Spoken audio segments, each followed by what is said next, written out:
All right, welcome all to tonight's SchezzWho. We're going to be doing our second community accountability series tonight, and our first cast show was to feature Portsmouth Councilman DeAndre Barnes. Unfortunately, he could not attend, so we had on Sergio O'Neill, a Portsmouth watchdog for the Community Action Team, and Nina Francis of the Hampton Roads Black Caucus to chat it up with DeAndre. Um, so we just talked amongst ourselves. But tonight we'll have on Nina again, as well as Melissa Lucasen, a Virginia Beach resident who is strongly following local politics, herself a watchdog of the Community Action Team. Before we bring them on, I want to shout out my favorites, which is Dennis Huberson over at Southern Volkswagen in Chesapeake. I'm also going to shout out positive vibes so you can get your credit fixes, taxes, resolutions, lending if you need it, debt consolidation. Mr. Seiko Varner over there can help you out. Don't forget as well Helen's Homestyle and Barbecue Express, which has two great locations in Virginia Beach and in Portsmouth. I've been to both. It's quite tasty. If you want a great dinner tonight, head on over to Miss Ellen's. And tonight, what we're going to do is have on a Virginia Beach City Council candidate. That would be Cash Jackson Green, who is running for the Virginia Beach 7th Council District to replace Sabrina Wooten. I'll bring them on first. How you doing, son? Doing I good am tonight? doing well. Thank you for having me. It's an honor to be on your show. Thank you. Thank you, sir. And I just want to say Happy Father's Day. Well, I appreciate that. And what makes it very special is my son DJ is home to celebrate my Father's Day. He is stationed in San Diego, California. He is on the USS Stockdale. And so my wife and I, we're very grateful to have him here with us this week. Excellent, excellent. As we bring on our chat tonight, I'm going to bring on Miss Nita Francis from the Hanford's Black Caucus and Melissa Lucasen here to chat it up about Virginia Beach politics and with Mr. Cash himself. So I want to lead off tonight, Mr. Cash. This is the accountability series. What would you like to bring to Virginia Beach City Council to help them bring more accountable from the start? Well, I think the first and foremost is transparency. And what I mean by that is you cannot be um, accountable unless you have someone that is truly, and this is my winning ticket, grassroots, right? And so when I tell you that I'm going to look at the budget with a fresh pair of eyes, it really is going to be a fresh pair of eyes. I haven't been coerced. I haven't been trained how to say what I need to say about the budget. Everything I say about the budget is going to be from my own interpretation, as well as being guided by those who are giving me counsel. And when I mean counsel, I mean those that I can go and ask a question for. But at the end of the day, is going to be from my own perspective of my 50 years of experience in the sense of I'm 50 years old. Mhm. Well, let's start with the panel with a question from Miss Melissa from Virginia Beach. How do you think on that so far? Of course, I mean, it's all the right things. And I've had an opportunity to have coffee with Cash. Yeah. Um, and my first question is going to be, um, politicians live in a world of 5-minute conversations with people. Right. And I appreciate you saying you're speaking with counsel because, as I say with the politicians I speak to, is that, I am a thought partner. So I'm just someone that, you can share your thoughts with. I can express, my view on those thoughts and just to give you some, information in a perspective maybe that person hasn't had before. How do you plan on your job? I do understand is you work in car sales. Right. And I know we've talked about that's a very demanding job. And so is city council. Right. And so how do you feel that you will be able to have those important conversations with citizens while working to support your family knowing that no one can live on the council salary, if you will. Right. That's a great question. It's been for 2 years now that I've been documenting my time away from the dealership, uh, and all of my scheduled meetings, while trying to maintain um, my sales. And so I sell between 16 and 18 cars a month. I've been doing that since 2017. Um, and obviously, my wife noticed a change in the money, and you could hear her saying yes. But but I was able to track it to where I could still make a livable salary and a livable income because I've been in car sales, uh, since really 2017. And so from that time, well, 2016, my wife says, but that's really where I started. I wasn't really making money. It wasn't until 17, but I've been able to balance being in the community by documenting my hours with my sales, with my bills. And I've been able for the last 2 years, that's when I started documenting, I've been able to make a living as well as effectively reach my community. And so not all the months are the same, but this has been a 2-year process for me to see if I can really run for office. And I would tell you, thank you for that question. So let's swing it to Miss Nina. What would be your first question you'd like to ask tonight? So, as I said, you are pretty active. Yes. By any chance, would you vote yourself a raise? I mean, because like I'm in Portsmouth and they happen to, my city council voted themselves a raise. And what bothered me about this is when Yeah. they got up there and they were saying, oh, we need it because we do this, this, and that. But my whole thing is before you got this job, you knew how much the job paid. Yeah. I think from my 2 years of watching, and I'm on two city council board appointed commissions and boards. And so I've been able to watch how city council members who are actually, you know, council members, how they operate. And I can tell you, just like I can for car salesmen, some of them, I think it's warranted that they should receive a an adjustment when it comes to their pay raise. And others, I think they need to be replaced. So let me say it like this: to be a city council member, it is first and foremost from your heart. It's from, can you tell them it's from your heart. And so I don't think it should be our first and foremost asking for a pay raise, because this is supposed to be more gratuitous than it is um, where I can tally up my dollars and make money from city council. It was never designed for that. So I think there's a balance. So would I vote myself a pay raise? Not within the first 4 years, no. So that's what I would Especially say so for much of me. one. If I recall, city council pay was in the latter half of the 20,000 for a Yeah. part-time job. It's I like think it was 20. 27,000. I wonder if that was the same both in Portsmouth and Virginia Beach. And in Portsmouth, they bumped it, I think, above 42 or something to that effect. Yes, they doubled their salary from Yeah. 23, And I 40, know we're suffering 27 to inflation these 47. days, but that much, Uh, that fast.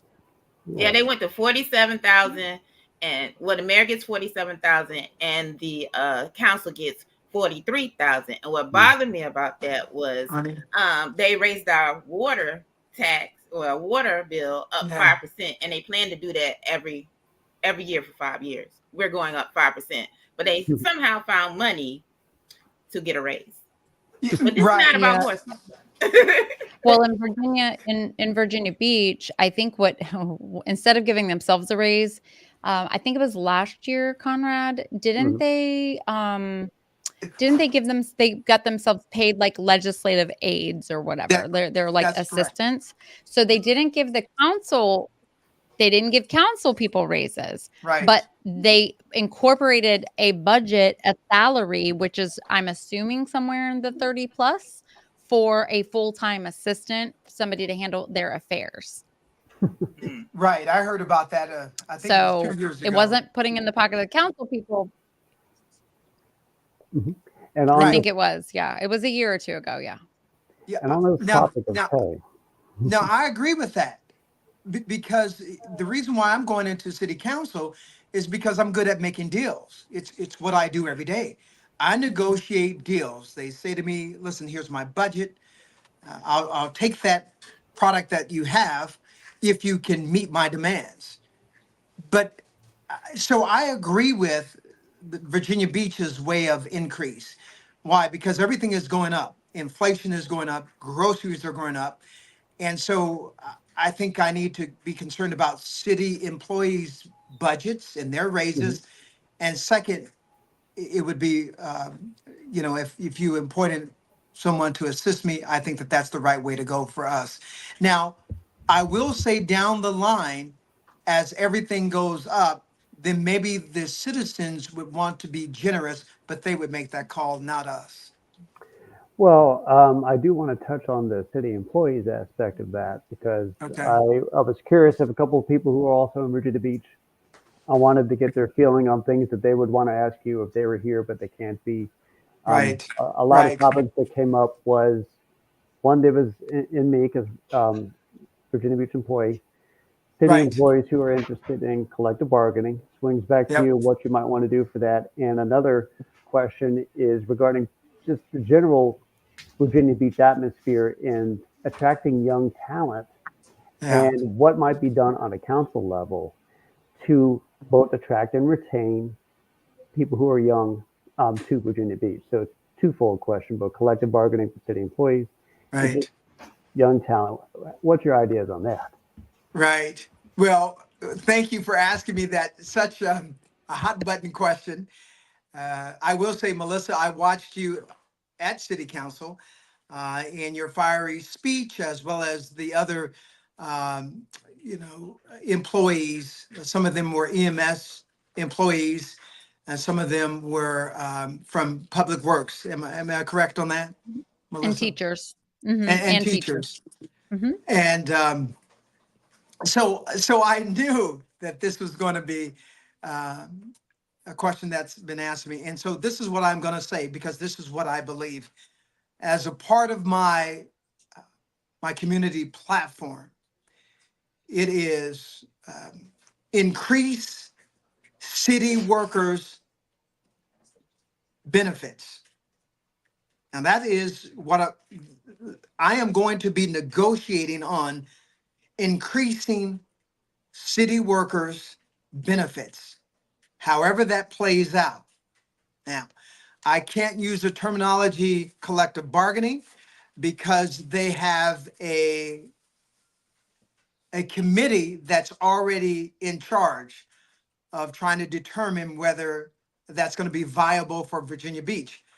What I can tell you is I know that the city employees are hurting.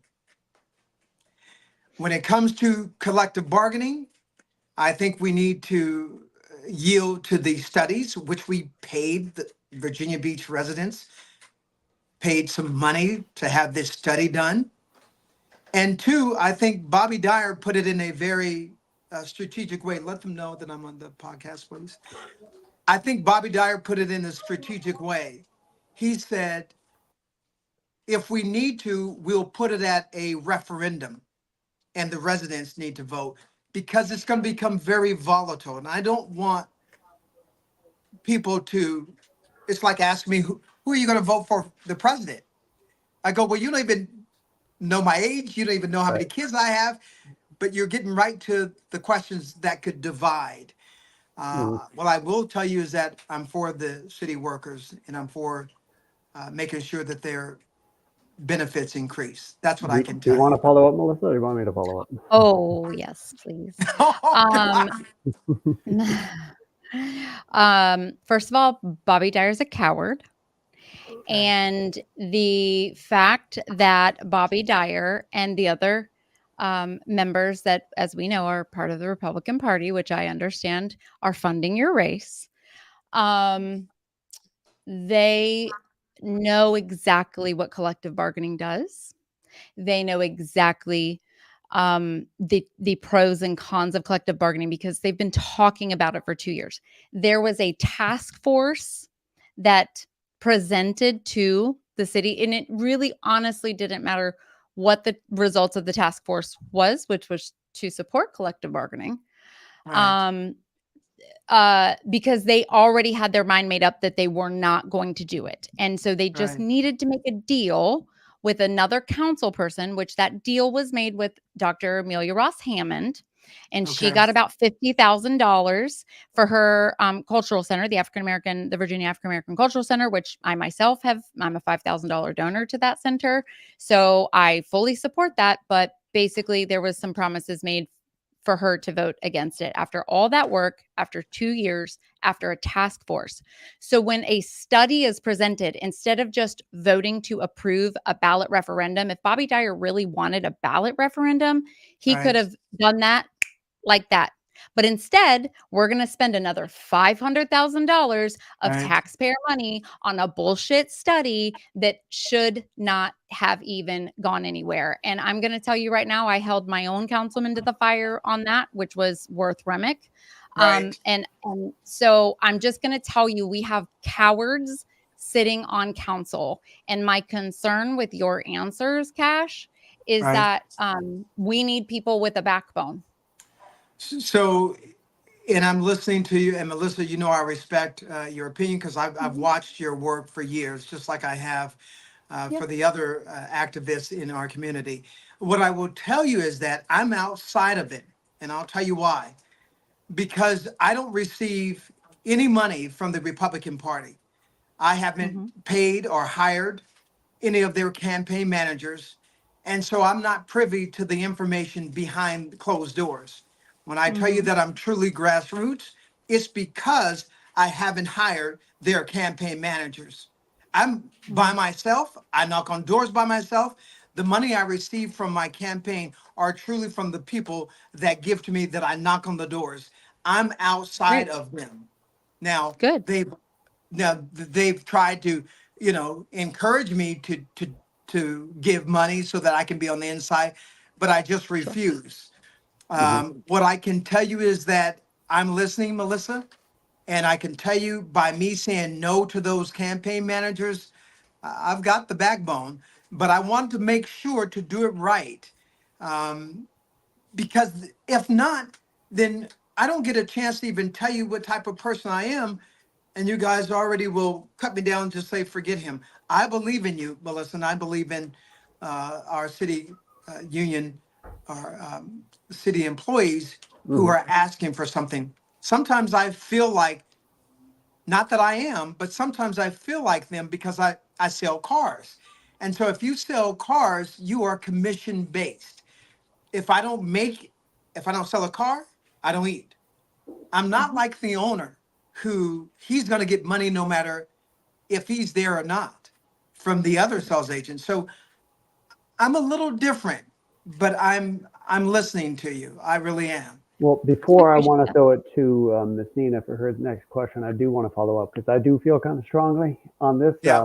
Melissa and I were both at that council meeting to speak, Yeah. and we were surrounded by so many other Virginia Beach City employees, among firefighters and cops and teachers who were strongly for it.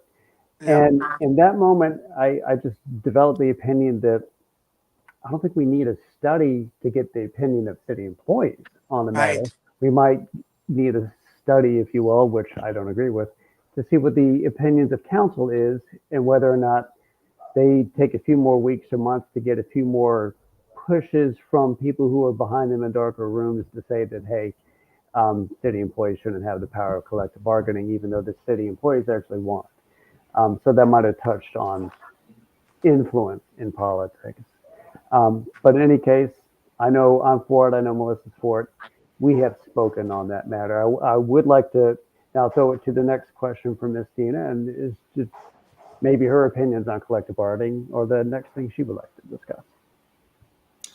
So, again, I'm in Portsmouth, and they voted yes to collective bargaining. And thing that really intrigues me about it is, even though they voted yes, doesn't mean that they're going to go through with it anytime soon. That's what I've learned from Okay. watching them work. So, my question is, right now, Yeah. you're on the diocese. Yeah. They say collective bargaining. You vote Yeah. yes or no? Yeah. What you voting? So and this is why knocking on the doors is very important for me, because that's where I get my backbone. I listen to how the voters are telling me how to vote.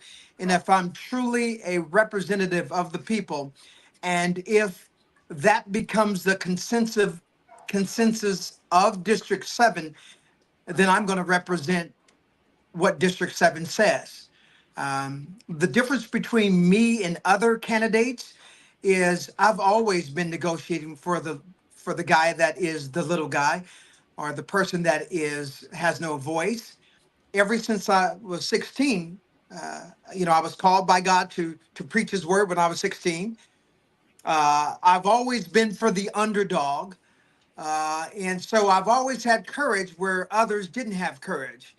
Um, and so at the end of the day, and this is why I'm able to run for office in the midst of people say, well, you're a sales agent. Why wouldn't you be afraid of them saying, you're one of those sleazy sales agents? I said, no, I've changed the industry. I stood up and had a backbone when other people didn't. When they said not to treat a person right, I did. When the manager said, "Well, sell the car for much more than what it's worth," not me. I sold it for what was worth. And if I decided that that vehicle had more issues than I could be comfortable in selling to that customer, I was going to let the customer know this is not a good vehicle to buy. And I'll be the same way at City Council. I am the right person for District 7. Why? Because I've been doing this a very long time. I know how to be diplomatic where I don't have to come off and tell you I'm not going to vote with everyone else, but I'm going to listen. And if enough people in my district are saying a certain words or certain actions they want me to take, therein lies my backbone. So, So is that a yes yes? or a no? Yeah, Yes just say that we're on council or right now. I vote yes. Yes. I vote yes. you right there. What you gonna So, do? so again, Yes or no? Yes or I no? mean, If it's you one of are those a things no, where, we would just prefer to hear it. yes, right. yes, I mean, yes. So what I would say to you, just like I would, if that's what the people wanted and they knew that it was going to increase all of our taxes, but that's what they wanted, then I would do what my city or my district wants. So if that's the answer for yes, I would say yes. If All that's right. the answer for no, So so what I'm my saying two to you, cents. I've got to be a leader for my district, That's true. apart from my personal feelings. So if they Because we said, like representative democracy. We like the fact that you want to represent your district. That's a good I thing. do, If you get a strong opinion that the seventh district themselves are against it, technically that would be right to the tune of representative democracy. I might suggest a right, couple of town halls that you might go yourself to get the lay of the land on that. But right, um, again, that might but be something to suggest. but 1 second. Yeah. I mean, okay, I'm just gonna say this. okay, Um, because frankly, again, politicians, we really it's like if your lips are moving, you're lying. You know what I mean? So, what oh, I can't rely on what you've spoken to voters independently about, because I feel like that's just you saying I've spoken to voters in my district and this is right, that. So, a ballot referendum would have Right. been the least, if they were so conflicted about collective bargaining, instead of going to spend money on a study, it could have been just as easy as putting it on the ballot to actually let the voters decide. So, Right. since we clearly are not going to get a yes or no answer commitment on collective bargaining, Right. can I get a yes or no answer on your opinion about a ballot referendum? Yes, you can. And I would give you a yes on a ballot referendum. Okay, Okay. that's at least the first. We do have a question from the audience. If the vote is split, where do you stand? I mean, that's really I don't think he's going to answer us, Jan. I don't think he's going to answer. Right. Hey, Well, because I it's sent just like Jan they the link. asked If me. she wants to jump Well, on, she can. but no, I will. And And I'll tell Janice, you this. it works for the school system, by the way, Cash. So this is, and I think it's important that you need to know something, Cash, that Okay. if not for the firefighters, our city council would not have even given them the time of day. Yes. And when you look at the public works folks that come to speak, Yeah. there's something that you notice, right? Right. What is that? Well, they're all color coded. They're wearing the same shirts. Okay. And we know that the public works jobs are proportionally more Black. Black or minorities. Okay. Yes. So, Yes. 100%. all right. So, what does that tell you that it has to be public safety in order to get them to the table? Right. And then they get them to the table, they lead them on for 2 years. And not even the teachers could get them to the table, because the teachers aren't also not as important as public safety, because God forbid the people that are actually teaching the children, our next generation of leaders, God forbid they're able to unionize.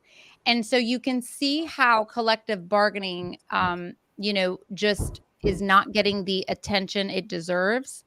Right. And it's only being led by a specific group of people. And then they even led those people down the wrong road. So I'm telling you right now, there are a lot of firefighters that likely live in your district. Okay. You live in, a more affordable area of Virginia Beach. And you probably have a lot of teachers that live in your district because it's a more affordable area of Virginia Beach. And I would probably venture to guess that would mean that the majority of your constituency would support collective bargaining. And I think you need to really keep that in mind, because the firefighters are real pissed right now. No, I think you are correct. So much I have been bothered by all of this, because when my customers come to me and they say, listen, I've got a low credit score, but I need to buy a car. Can you help me? Everyone said no, no, no to me. And this is where I've been a champion for the people for years. And so, and this is without me thinking about it. It's just what I do. So I called Terry Green last week, and so that I can have a discussion with him. This is who I am. With or without people's approval, I need to decide for myself, and that's what I'll do. If you can't push me around as being a sales agent, you surely will not push me around as a council member, because we all say this, that God has placed me within that seat. Either we believe that or not. And so after my conversation with Terry, I don't know where we're going to have it, but he said he was going to call me this week. I'm actually educating myself. So I don't want the fire department pissed. I appreciate how they go above and beyond. I appreciate the police department. I appreciate the teachers. They have a special place in my heart ever since I was in the 3rd grade. So there's some things that I don't think people know about me, but they will soon find out that when I say it's people over politics, that's what I mean. Well, I actually want to follow up on that specific phrase. I got your picture from Facebook to use for the tagline of tonight's show. Yeah. And People Over Politics is on it. So if you could just speak on the germination of that idea, People Over Yeah. Politics. I don't want to get, I am pedantic sometimes, so if, I know poly means people anyway, but Right. what do you mean by the idea of politics and putting people above it? Well, I realized that I was a different candidate than how they were telling me to be. Um, and so I realized that my theme, people over politics, meant when I said the word, hey, it's because of General Colin Powell that I first looked at politics, because I saw a black man in the White House and I thought I can achieve great heights. People say, okay, well, then you must be this, and you're Republican, and so you're gonna vote only like this. And I said, well, wait a minute, I also voted for Obama. Then people said, wait, what? Oh, and then I said, well, and then if I look at people that are living in terrible housing situations, then my heart breaks for them. Or if there's a small business that's studying. So you really can't put me in a box. Okay. So if you try to put me in a political box, that's going to be a problem, because I'm going to step outside of that. I'm going to be in the box of people. And I truly mean that. When you die, or when I die, I'll know that I live my life to the best of my abilities to doing what's right over politics, because I cared about the person more than I did the politics. Now, as a representative of the community action team, I know that we are particularly strong on the community over city balance. So that would be very similar to by what we mean by the city is like people who are on just to make sure that there's more and more tax revenue going up, as opposed to thinking of community first as to how tax dollars are spent. For instance, Sabrina Wooten, who's currently the district member of District 7, is very strong in wanting a rec center in that particular district. Is that a fight that you share, the idea of Yeah, bringing in a rec center? yeah, 100%. Um, you know, I grew up and I'm originally born and raised in San Diego, California. I grew up with my grandparents who were military parents, and in the Navy. My mother, it was too much for her to raise us. My father, also a veteran of the Vietnam War, but it was too much for them, so my grandparents raised me. So I grew up in the inner city of San Diego, where all we had was church and sports to try to better ourselves, to get out of that inner city into something that was more productive. And so when I look at College Park or Level Green, we have pockets within my district that they need more than just the city parks, which they need to have, more than just the basketball, the traditional stuff. They actually need to have a rec center, which can give them more activities to do after school. So I'm a champion of what Sabrina Wooten has been trying to get across. But where we were lacking is funding. They call me Cash Green because the job is to get the funding so that we can get that for our children, because there's an epidemic that's happening in District 7. Gun violence among our youth is on the rise. It's on the rise because we don't have, not saying that this is the answer for everything, but we need a rec center. Okay. All right. Miss Melissa, what might be the next topic you'd like to bring up? We need gun legislation. That's what we need. But we can't do that on city council. So, um, Yeah. so leading on the rec center. So when you say funding, we don't have the funding. I would Right. disagree. I would, I was very upset at the 2-cent decrease in Right. property taxes. Right. A 2-cent decrease in property taxes is, for example, for me personally, it would save me about $65 Right. a year. And so when we talk about funding, Right. we have to, it's not always that we don't have the money. It's Right. that in an election year, they think it's a good talking point to save people $65 Yeah. when really we would prefer, I think the majority of people would prefer for our I know I would prefer to pay $65 more a year so that we have our students have what they need, our public workers have what they need, our police department, our firefighters have what they Right. need. Right. And so that was just, they did that just because it looks good. It's petty politics. It's really not progressing our city forward, because what's going to happen in 2 years where now Yeah. we're hitting a deficit? How would you have approached that? Yeah. Yeah. Well,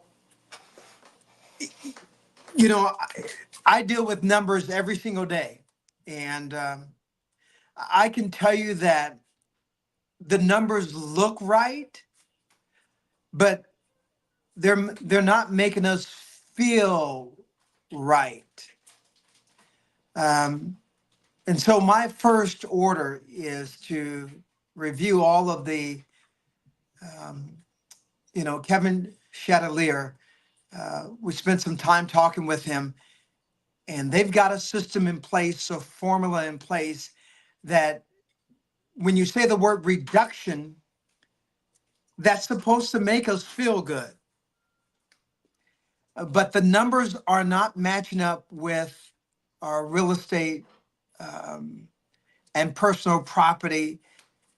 They're not matching up. So, first and foremost, how I would handle it is this. And so, you're going to hear something, I'm going to say it to you. I think there needs to be some accountability to our personal property taxes. I believe that there needs to be some sort of cap for those who are making 70 to 80 to $90,000. I think there needs to be some type of cap when it comes to our personal property taxes. You can't just keep raising them just because you can. I think that there needs to be some type of cap. But if you're That but if you're raising, but when property real estate assessments are raising, Yeah. our property values are raising, which Yeah. gives us equity. Right. So Well, in essence, what you're saying when you're trying to talk about a personal property tax, you're just basically saying the really wealthy people will only have to pay this cap, and then they're going to continue with all these properties that they own. They're going to continue to gain equity on the values of their property because their assessments are increasing and our values are increasing. So I think it's really, I hear you on the position of doing something for people in certain income brackets. The state of Virginia has a $50,000 cap for if you have if you make more than $50,000, that's basically where the max is, for tax abatement program. Right. Virginia Beach is at 35,000. So you don't qualify for the tax abatement. So there is a $15,000 disparity there that the state allows as a maximum. Right. Ask me Right. why Virginia Beach has not asked to put it out on the table to increase that to 50,000, because there's certainly going to be more people that qualify for tax abatement. When I asked that question to city council, they say, well, we're already, 40 million. We already have $40 million in tax abatement. Yes, but if you're raising property taxes for the wealthy people who own many properties, the corporations who own many properties in the city, you're making up the difference to help more people that can then qualify for those tax abatement programs. Does that make sense? It does. And I didn't mean to leave out those who are making below minimum wages.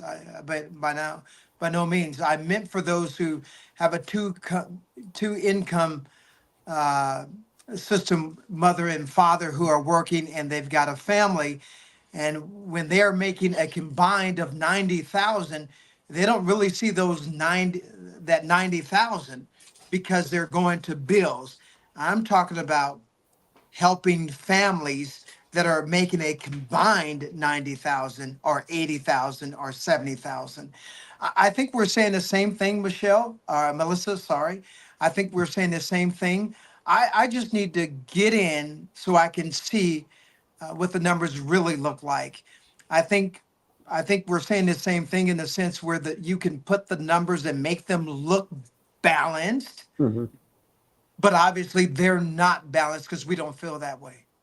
Well, I'm about to follow up before I throw it to Miss Nina again on that personal property tax statement because I fielded the same ideas. Hey, what would you want to ask Mr. Cash Green Yeah. to my libertarian friends over the Hampton Roads Libertarian Party? This came up. They're very anti-tax to begin with, but some have said the following. I can get charged personal property tax on my recreational vehicle, but people with $1 million boats in their backyard don't pay Yeah. anything in the personal property tax. So just like you mentioned, you would like to help reduce some for the family that has two incomes and they're still barely getting by. Right. What about those who have a much greater ability to live at recreation, have boats like that, and that's not subject to the tax? Right. So aim it in some good directions and cut it from other directions to follow up on what they may have mentioned at the Hampton Roads Libertarian Party. Right. Um, Tax I, those boats.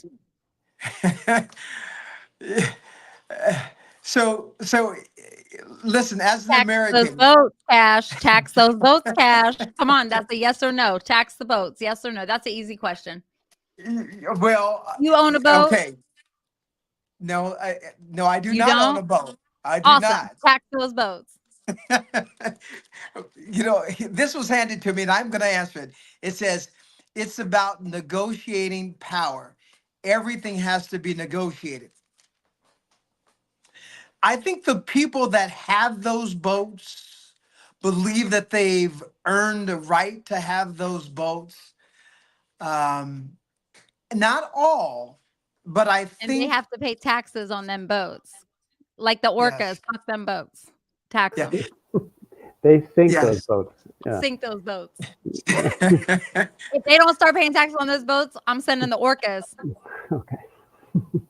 I I think that's my answer. Everything because I sell cars, I get a chance to Yeah. talk to a myriad of people, and I know some boat owners who worked all their life to have a boat. You can say the same So, about cars. do you know how expensive it is to put gasoline in a Mhm. boat? Probably a lot. No, You don't? You should I look don't. that up, Cash. And then maybe you'll stop feeling bad for those people and how hard they work because they worked real hard so they can afford to put gas in their boats. Nina, come on. Nina, I need you to Yeah. back me up over here. Nina, come on. It can't So just be me. here's what I'm hearing, and it's odd.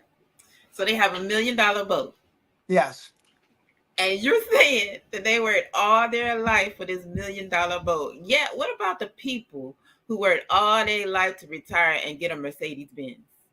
Yet they still have to pay taxes on their Mercedes, and right. it's very expensive.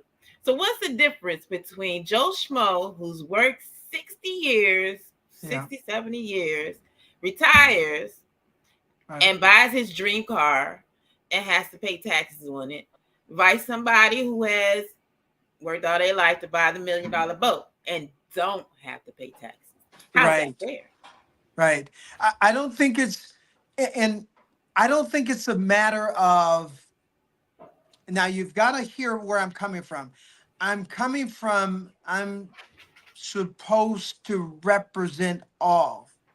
And so I take their information and I listen. And then everything I do, I try to do through a formula and to make it as balanced as it can be. I'm all for those who have worked 60 years and then they can afford their Mercedes.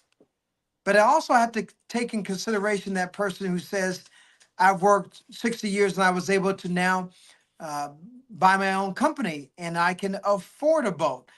I have to be, um, I have to be understanding for all. Doesn't mean I agree with all. You get it? Doesn't mean I agree with all, but I have to at least say I'm understanding of all. And But then in what the end, I about fair think, share? huh? What about fair share? So the dude with $1 million doesn't have to do his fair share of helping the city of Virginia Beach out. Right, But the dude with the Mercedes Benz does. right. That's what it I, sounds like. I think those are things that I'm going to be looking at once I get on council. I tell you, you need to have me on council. Um, I can make just like I did, I can make my dealership very profitable, but it's not going to be profitable how you think in the sense of profitable. It's going to be profitable because we gave people a good experience, not because we made all of our money off of them. We actually gave them a good experience, and so they bring me more business. And I think that's how I'm going to be towards District 7. Hmm. That's how I'm going to be for Virginia Beach. We're going to help alleviate some of the burden that are on our taxpayers, and I'm going to find a way. There was a question that you asked me that I need to answer. How am I going to attract new talent to Yep. Virginia Beach? Um, I think we have a great opportunity for the movie industry to be right here in Virginia Beach. I think we have talent here, just like Atlanta has talent. Uh, I think when it comes, my wife is actually doing some work, and from there we've been able to see raw talent, people who can act, who can sing, who can dance on production. So I think we're getting ready to see a surge of, of our own Hollywood, if you will, here in Virginia Beach. And I've got the connections as well as the motivation to bring that here to Virginia Beach. What great, Great. what great place to have that than Virginia Beach. So, Cash, I do have, I Yeah. just want to follow up. Could I follow up real quick, Conrad? Yeah. The disposable, your income averages for your What's the district are number? about 80,000, 80,100 per household. And about 7.8% of households live below the poverty line Right. in your area, in your district, while 1.7% have $200,000 or more in disposable income. So my question to you, just back to the boats, Okay. would be when you don't want to tax the 1.7%, because I think you and I can agree that more of the $200,000+ people are going to have recreational vehicles like boats, right? Right. Versus Right. your $80,000 people, right? Right. So that means the majority of your district. So I just, as a council person, while I hear you say that you're here to represent everyone, you do have to live in a world of majorities. And even if those majorities, I mean, you have homeowners, or the homeownership in your area is 67%. Okay, there's Right. 23% of the people that live in your district do not own homes in your district. Right. So when you're talking about taxing things like boats in Virginia Beach instead of raising property taxes, you're really that is a way to tax the wealthy, right? And stop giving welfare to the wealthy. It's Rosemary Wilson's favorite tagline that I said, just so you know. She loves it.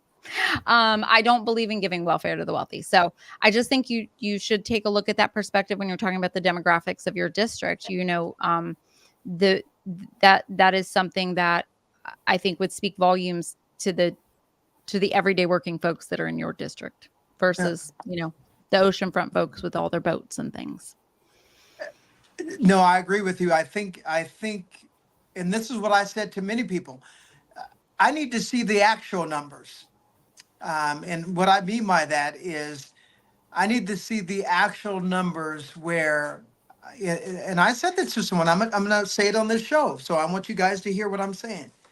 If I see a family or families that are hurting in Virginia Beach or in my district, I'm going to see where we can look at the tip fund. And we are going to figure out some way where we can bring some of that tourism money to help the locals. I'm committed to that. I will make that happen. I will negotiate for that. So I'm listening. Trust me when I tell you I'm listening. All right, I'd like Miss Nita to have the next question. Okay, so let's see. Uh, well, I got, Jan had a question for me. wait a minute. So you just go not hear my question? You want to hear Jen question? You Jan, saw over to Jen you. question while you was talking and you didn't answer it. Too late. You should have answered it when it was popped up. All right. So All here's my right. question. Right? Yeah. District. You're all about the district, right? I want to know if you were on city council and Okay. someone came to you and said, my child is being racially abused just because he's black and on the baseball team in at Kempsville High School. Right. Right. What would you do? Yes. I'm your constituent. My Yep. child is going through all this. Right. I tried to talk to the school board. They ignored me. Now I'm at your door. Right. Help me. Now what? So Virginia Beach and those who are educators of the public school system, we have a zero tolerance for racism. And it means just that. And that will be implemented on all different departments from the superintendent down to the janitor. And just that, that's the bottom line. That's it. There's a zero tolerance for racism. I mean, that sounds good, but it happens. And But what he does that probably look like? isn't the first one. He Right. isn't the What first does person that went through that. that's So right. What what you does gonna do? zero tolerance look like? Because they supposedly have a zero tolerance policy in the schools. And I think, like Nina's saying, there is a long history of racist bullying, discrimination in our schools. Right. And as a council person, Right. obviously you're not elected to the school board. Right. But I believe, and I'm sure Nina could probably agree with this, and Conrad, that this kind of stuff starts at the top, and it's not just the top of the school board. It takes everyone to Right. I be agree. involved in this to make this make it stop. Yeah, basically, if you have a situation where you have to punish the entire team because it was that bad, it Right. wasn't just a one isolated incident. It's a hazing type of situation that becomes a culture, which Yeah. means that this is a type of culture that needs to be itself purged. Yeah. So how would that happen? How you would be a leader in the community? Yeah. How do you help lead that out of our younger generation so high schoolers in 2024 never do this again? Right. Yeah, I'm Right. at your doorstep. I'm crying. I got snot coming out my nose. Yeah. Everything. Help Yeah. me. How you helping me? So thank you for that question. I'm very process driven. Everything I do can be tracked and checked. And so I'm very process driven. So the first thing is we have to check our processes. And so for a city council member, maybe they have some connections, and this is what I've seen. City council members know those who are on the school board, right? This is what I do know. So I would speak to those who are on the school board. That is my first process. That is my first process, is to have a conversation with those who are the elected officials of the school board. That is my first line of defense. So I speak to them. And I mean what I say when I say I'm diplomatic. Second, if that doesn't seem to work, then I will use authority. And if that doesn't work, I will use leverage and I will get the job done. They will understand my process. We will always be diplomatic, but we're going to go through the chain of commands. And that's what I would tell that mother who is at my door, who is crying, that we have a process in place and we have to trust the process. If we can't trust the process, then we need to remove those who are elected officials. Do you think it would be okay of you to request in that instance as a council member to be someone who speaks at the auditorium to all the students?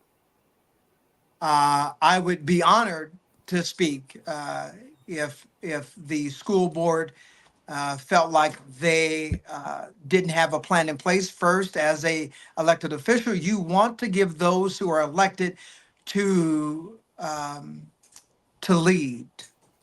And if their leadership is lacking and you see that, now I'll be in the audience, because the more elected leaders there, I'll be in the audience. And if their leadership has any lacking, then I'm there to fill the void. But I will tell you this, there is a zero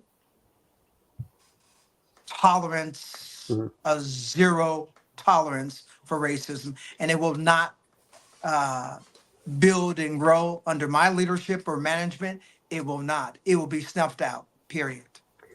Well, I don't want to push too much on that specifically because I do have a few more other Virginia Beach related topics I'd like to throw to you, unless Melissa would like to also touch on this a little bit. Okay. In fielding this question today, I got from the Hampton Roads Libertarian Party again. They're very concerned about the idea of being able to have backyard chickens. How do you That was feel what I was going to ask about. Backyard about chickens backyard and chickens? BB proper. I spent some time and I worked in the oil and gas industry. I worked in the oil and gas industry, and if anyone understands that field, it's where you are muddy, you're out there in the wilderness, you are drilling for natural gas. I worked 12 hours a day. I did that 15 plus years of my life. There I was an OSHA inspector for the rigs, as well as a laborer, a person that was a laborer, right? I labored out there for years. But I was able to have a love for the wilderness and those things in the wild. I became a protector of those things that are in the wild, of plants and of wildlife. And so when it comes to um, things or animals, or in this case specifically chickens, should you allow chickens to be in your backyard? Um, Now, as a city council member, I think we always think of things where we can try to get money from. Melissa, maybe you can speak more to this, but if the chickens are in the backyard, is the city going to be paid some money for it? Well, I I mean, do mean, they we for have to anything pay else? Do pet they for per dogs? I mean, we have pet permits for dogs. I mean, we Yeah. can't have more than 4 Yeah. dogs, you know. So I mean, we have those pet licenses or whatever. I think the pushback, I got from Michael Berlucci and Rosemary Wilson was like, you know, that disease and cleanliness and blah blah blah blah. And my response to them was, well, did you know that Norfolk has been allowing urban chickens for 10 years? Yeah. And Yeah. we don't hear anything about Norfolk, chickens run around Norfolk like spreading diseases or anything like that. Right. I mean, there is avian bird flu going around there. I mean, that is real, but right now, but yeah, like that is really, I think, the only pushback I've really seen. And I would just say that our neighbors in Norfolk have been doing this for a decade and don't have problems. I say if the city, and as a city council member soon to be, that as long as they follow the proper paperwork and the city gets paid, why not? If that's what the residents wants and they are paying for it, they filed the proper paperwork and they are Mhm. paying the city. I think that they're entitled to it as long as they are giving money that will help benefit the quality of their life. I'm all for people having a better quality of life. And if a resident wants to have chickens in their backyard and it improves the quality of their life and they are willing to pay for it, then why not? Ms. Nina, would you like to add a little bit to chicken? Not really. I think Well, I people should be have. able to do. Here's here's my whole thing about government and HOAs. I don't really like. If I pay I don't think anyone does. whatever I pay for a Mm. house, I should Right, be able to do what I want to do with the house that I pay for, as long as I'm not encroaching upon my neighbors. I right, Mhm. pay for the house, Yes, right, so correct. all that right. extra just seems too much for me. Mind Yeah. your business. Let me do what I need to do with my house. Which I, which leads me to a question actually about that to follow up. okay. May I go ahead? Go ahead. ADUs, attached dwelling units, or even detached dwelling units. ADUs, I've done some research into this. Louisville has done it very successfully. Right, Seattle has done it very successfully. Boston's done it very successfully. Because of the lack of housing affordability, people yep, like myself who are self-employed, my husband are self-employed. I did make a lot of money when I was in my 20s. I was very, very fortunate. I had a very good sales job. And so if I get my Social Security, I will have a healthy one, but it's still, by that time, it's just, we know that with the cost of living and all of that, it's going to be difficult. right, So for example, multi-generational living is something that's going to now become something, we've seen this in other countries. It's very, very common in other countries, but in America, multi-generational living has not been as common for Americans, right. unless you live in poverty. Mhm. But for those of us who are looking at, we may be living in poverty when we're of retirement age in 20 years based on economics. How do you feel about allowing people with certain lot Yeah, sizes to be able to build small tiny homes, like my husband and I are interested in doing that in our backyard, so that yeah, our daughter, when she's ready to start a family, can move into our family home, and then my husband and I will move on the property but live yeah, in our own tiny home. right, How do you right. feel about Well, to me, it speaks of family, or it speaks of one having the resources to keep the generational wealth going. And so, if it anything that is about moving the economic dollar forward for your life and causing it to be a regenerative source of income, I'm all for that. Because what I hear is regenerative source of income, right? Right. And so you are thinking outside the box. You're thinking about us growing as a population. Virginia Beach is 450,000 and growing. And in the next 5 years, we're going to be close to almost 500,000.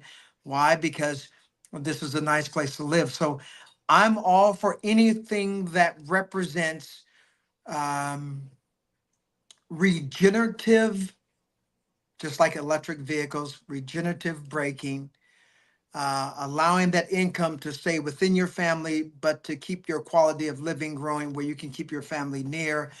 And you can have a dwelling as long as it fits the city permits and doesn't break any codes, and you're paying the right taxes on it, and you have the building instructor or building code inspector passes your homes, then I don't see why not. Okay. All right. I think I read either in the pilot or like a local news channel like Wavy or WTKR the past couple of days that Virginia Beach was thinking about putting forth like a study to put forth a group just about stormwater Right, management again. And it just right, seems like that is something that gets pushed down another year and then pushed down another year and then pushed down another year. And we already did the referendum. Right. We So did.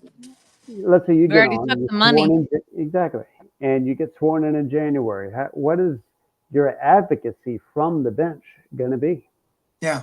It's going to be, we need to push this forward.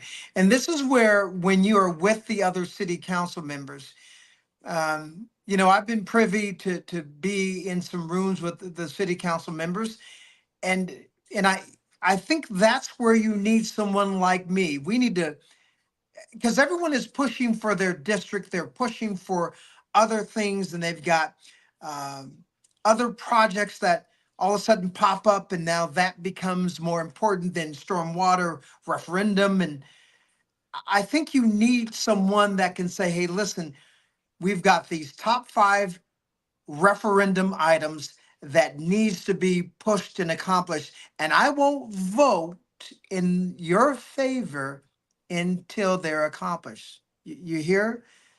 Uh, I think it's a matter of understanding your priorities, holding your ground in negotiating or agreeing with some of their projects they would like to have pushed in their district, and not moving until those things are accomplished. So first and foremost, you need to um, order of importance. Who's running the train? Is it Bobby Dyer, Mayor Bobby Dyer? Is it Vice Mayor Wilson, who I respect? But who's Manager. running the train? And then you're going to need some people that are on council that they are very process driven. I think Chris Taylor is very process driven. I think that Sabrina Wooten has been a champion when it comes to small businesses and women-owned businesses. I think some of their characteristics, and so and when it comes to me, you're gonna know that one thing I stand for is, if I see the little guy being pushed around or not being given any attention to, then that's where I'm going to hold my feet in the sand until it's done. So that's what I think. I wonder if you would agree with the general sentiment, Ms. Nina? Mhm. Well, yeah, I guess I could. I mean, like, you give a lot of safe answers. Um, and I appreciate that. I mean, Yeah, yeah. but I kind of, I don't know. It's just Well, something in me says, just say it. Just tell me what well, you're gonna do. okay. Get it out. Tell me how you feel. I think Nina also, we're just tired of having people who like stand. What do you stand 10 toes Yeah, down and chest out for? yeah, That is something you could be a champion for, because safe answers, you know, yeah. it doesn't give a sense. It doesn't make anybody feel as if we know what you're going to fight for. I think, and I understand what you are saying, and that's the problem. Part of the problem with being grassroots, you haven't you haven't seen my record to say, okay, he's going to stand for this. But that's where my customers would come in to tell you, listen, if you only have a budget of $30,000 to spend on the vehicle, he's the guy that will find a way to make it happen. So tell So, me, I'm sorry to cut you off, but tell well, me one thing that you would go at city council and fight for. One topic, one thing that you want to make sure gets done while you're in office. so in my district, and this is from 2 years of investigating my district, which is District 7. Okay. In the 2 years of investigating my district, and I'm going to shock some when I say this, or you may know the answer to this already, but um, there's 3 things that I'm going to accomplish, that I'm going to at least get started, or the funding in place for. One is District 7 does not have a library. not its own. Number two, we don't have our own dedicated police department. Number three, obviously, is the rec center. So first and foremost is the dedication of finding a way to have a satellite library system with all of those. We have some abandoned buildings that are city owned. I believe in the libraries. I'm a library board member. District 7 doesn't have their own dedicated library. That's first and foremost for me. I will fight for that tooth and nail. No, it isn't, but it will be able to come from there, the libraries. And so Jan said to me, she said, so your number one campaign focus is a library. You know, I'm hoping that once I get in to see what the budget really is and how much flexibility we really have and how much that we can generate in funding and money, then I will be able to tell you how I can effectively do that. From now, I have to tell you, Jan, that my first order of business is to make sure that we can maintain our services that we have in place for police, fire, EMS, teachers, and public workers. And once I get in there to actually see the budget, then I can tell you how I can get those three things accomplished. So what I'm going to do and what I'm going to stand for is making sure that we get a library somehow started, whether that's satellite. Mhm. Two is a substation for our police department because District 7 has 46,000 plus residents that live in my district, and we are growing. And the third one, obviously, is somehow, some way to see if we can partner. And here's my plan. We need to partner with a business where we can have a rec center where the taxpayers are not carrying or shouldering the burden of a rec center like Kempsville. I mean, I don't even, the price tag on that is very expensive. And right now, I think the people are being taxed out. And I think we need to partner with local businesses. So I'm looking to partner with a business. They call that a PPP, right? Three Ps, Mhm. in order for District 7 to have their first rec center. So I've got three: library, um, Police police department that's dedicated to District 7, and the rec center. and a partnership with the library. From what I will state that those, as you admit, are the ones that you want to be more strident and be bold to fight for, and those are three government services. So Yeah. that is something at least that I'll applaud for that. I will point out that here I'm looking at what like a little over an hour that we've been doing this. So if you don't mind, unless you guys would like to follow up on that particular topic, I have about 3 or 4 rapid fires I could finish out with. Well, let me I answer Jan's. Well, there you go. Yeah. Yes, well, I am actually going to exit. I need to meet someone for dinner. I have a hard stop at 8:15. So I Okay. appreciate you having me up here. I appreciate your answering my questions, Cash, Nina. It's nice to see Thank you. you. And I Good will see seeing you. y'all again. All right. Bye-bye. Take Thank it you next again. time, Melissa. All right. Bye. Bye. Mhm. All right. So, Ms. Nina, would you like to follow up on that? Yeah. Not really. I mean, I'm just, y'all can't be sleeping on libraries because I was a library kid and that's where you build your dreams, where you get your inspiration, it kind of focuses you and kind of push you on the right path to something. Like if you have no hope, no dreams, and you wonder why, oh my, why is there so much gun violence? Yeah. It starts with little things like libraries and stuff like that. But Also, that's all I Cash, are you a fan of Parks After Dark? I am 100%. My wife and and we took people from my job there last year. Yes. Yeah, I want to give a shout out to Mr. Howard Langford in Virginia Beach Parks and Rec, who's helping that fly. So it's going to be expanding in the next couple of years throughout the city of Virginia Beach. So that is something I would also like to highlight as Parks After Dark. My rapid fire things here, I guess, are just hot button topics that would be relevant to Virginia Beach. I'll lead off with Rudy Loop.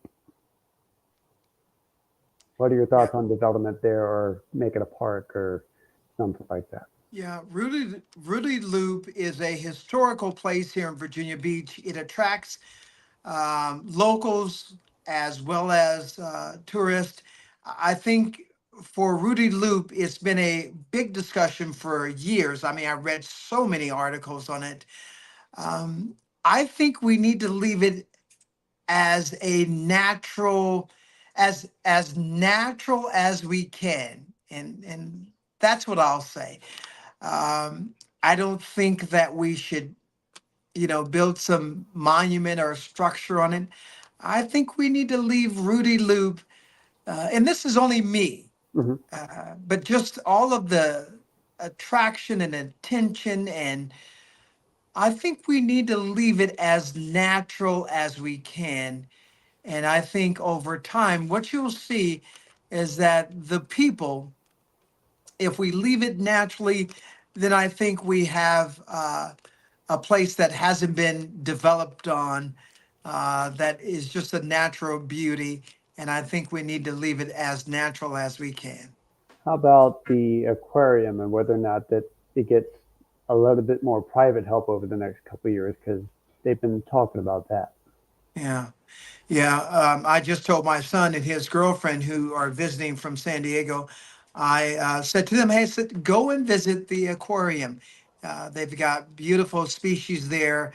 Um, and while I was telling him he needs to go and visit so that they can pay to help support the aquarium, I was thinking that they need help. We need private partnership. So I'm a big fan, and this is why people over politics is is my tagline. It's my theme, because if you are a Democrat and yet people that have the money to keep our aquarium afloat for our kids' future, I'm coming to talk to you. If you are a person that isn't politically driven, you don't like anything about politics, but you've got the money and you have a nice business and you've been waiting to use some of your business equity to help the community, I'm coming to talk to you. Wherever there's a need at, I'm going to situate myself in city council to be able to have a discussion with people that politics doesn't stop me from accomplishing the goal to get the aquarium the money it needs. So that's where I stand when it comes to the aquarium. I think it needs some help. The city is never designed to be the generator of money. Government doesn't produce money, right? It's the Although, hardworking individuals, it's small businesses, it's even large businesses that I think that we need to attract. As I was going around knocking on doors, I mean, we've got international businesses who are interested in Virginia Beach. And I think we need to tie into that international partnership and allow them to fund some of the things that are dear and near to Virginia Beach. So that's the kind of guy I am. And I think the economic development, the VBDA, is a mhm. place that I often visit. And I think they're on the second Thursday. I could be mistaken. Is it the second or the fourth Thursday? It is the fourth Thursday. And someone, if I'm mistaken, sorry, it's the fourth Thursday at 8:30 in the morning. So I'm down there, I'm listening. I think we need to tie into that to keep our aquariums going. How about Atlantic Park? You know, uh, just like when it comes to, and I'll answer it in a two-part. I think that Virginia Beach is going to be the mecca of the next movie industry. I think we've got a lot of talent. I think when it comes to Atlantic Park, I think the young people like it. And if the young people like it because it's going to bring and make our city more modernized, then I think that we need to think in terms of our young people.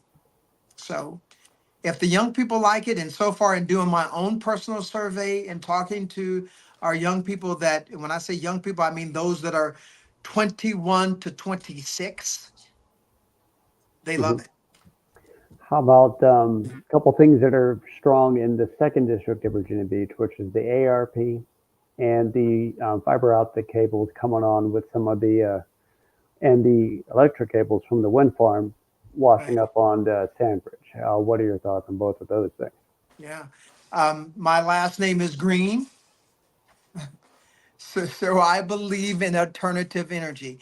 I think even though I sell combustible engines, I believe in all things green, renewable source of energy. I think we have to start thinking as a society. And when it comes to wind farms, I think we're thinking renewable energy. I like to see more of our schools taking a approach in renewable energy, more of an approach in studies that lead to renewable energies. Matter of fact, uh, my son's girlfriend is taking a class in marine biology. I think anything that is thinking outside our normal scope is going to better prepare us for the future to be sustainable. So the cables, renewable farms, renewable energy, anything that is thinking outside the box is going to keep us viable and sustainable for the future, especially for my grandkids. And you also like the program ARP. Yes, my wife and I signed up for ARP. I'm 50. Don't Um, laugh, Nina. Agricultural Reserve Program. Sorry. Oh, okay. Yeah, yeah. Yeah, I meant that one is in Virginia Beach. It's got the we have a strong farming community in the second district, so they're very big into the usefulness of the ARP, and just wanted to know going forward how you might vote on expanding or decreasing or the funding on the ARP. Thank you for giving me the definition of that. It Yeah, wasn't until you said that I understood what you were saying. yeah. So my apologies. Um, I because I grew up yeah, or spent some time in Bakersfield, California. Just like I talked about the chickens, just like I talked about working in the oil and gas industry. I'm a fan of when it comes to pets and when it comes to uh, the horticultural society. Um, when I was in California, we had the 4-H program. You remember that? I do not. You heard of the 4-H program? That's where they would showcase how to take care of pigs, how to take care of chickens, how to take care of anything that was dealing with wildlife. Um, and so, uh, you know, what I'm going to tell you, there is a segment of Virginia Beach that's passionate about that. It's something that I'm interested in giving some attention to and looking into ways that if that makes them happy, then that's going to make me happy. Well, I would like because I got my rapid fire out of the way. If Miss Nina has a couple of questions she would like to wrap up with, that would be great with me. Oh, I don't have any more questions. Well, again, thank you, Miss Nina, for coming on, and I'm glad we're able to just sit and talk about issues that are important in Virginia Beach because, Cash, you're running for Virginia Beach. So I also want to thank you for coming on the show on this Father's Day. If you want to have a wrapping up statement, go right ahead and just say it. Well, I appreciate that. Thank you for having me on this Father's Day. I do want to say that voting for me is voting for the future of Virginia Beach. I'm excited that we have lots of talent here in Virginia Beach when it comes to movies and production. Thank you, Jan. Um, there is an organization that I want everyone to take a look at that is called Mad Millennial, and so Mad Millennial is a web production that promotes, and these actresses and actors are not paid. They love the passion. And again, babe, do you have a website for that? Because my wife is doing it. Mhm. I think it's Mad Millennial Series. So It's on Instagram, Facebook, Mad Millennial. it's on Instagram and Facebook. I believe we are going to bring more of a movie production to Virginia Beach, District 7. And in wrapping up, I want to thank everyone for listening. I am going to have Meet the Candidate that's going to take place on July 3rd. That will be at Applebee's. That's where my wife and I met at. We met at a Applebee's. Not that one in That Kingsville. Apple. So I would love to meet everyone in person, come and talk to me. And that Applebee's is located off of Kempsville and Indian River, right Mhm. behind 7-Eleven. And that's going to be July 3rd from 5:30 to 7 p.m. the day before 4th of July. Come and meet me. Say hi to me. Get to know me. I'm real. I'm doing this podcast in my kitchen. My wife is cooking tonight. My kids are here. So I just want you to know I'm a real guy. And thank you so much. Uh, Sir, I really appreciate you having me. And I think we're going to connect on a lot of other, when it comes to keeping Virginia Beach healthy and strong. Yes, I sir. think people are going to see that I care about Virginia Beach. Again, great. Thank you. It's been a privilege to have you on. Privilege to have Miss Nina on. Definitely want to wish you happy Father's Day one last time. And I want to say to all the watchers to make sure you support SchezzWho going forward because we want this community accountability series to really thrive. So make sure that you like this episode, subscribe to this channel, come back to the next one, comment like Miss Jan's been doing so we can grow this and make sure all the Virginia Beach and all the Chesapeake and all the Norfolk and Portsmouth and Suffolk and Hampton, Newport News candidates all come on. So I'm glad you guys been watching tonight. Miss Jan, I'm glad you've been commenting. Thank you for all the guests. We'll see you next time on SchezzWho.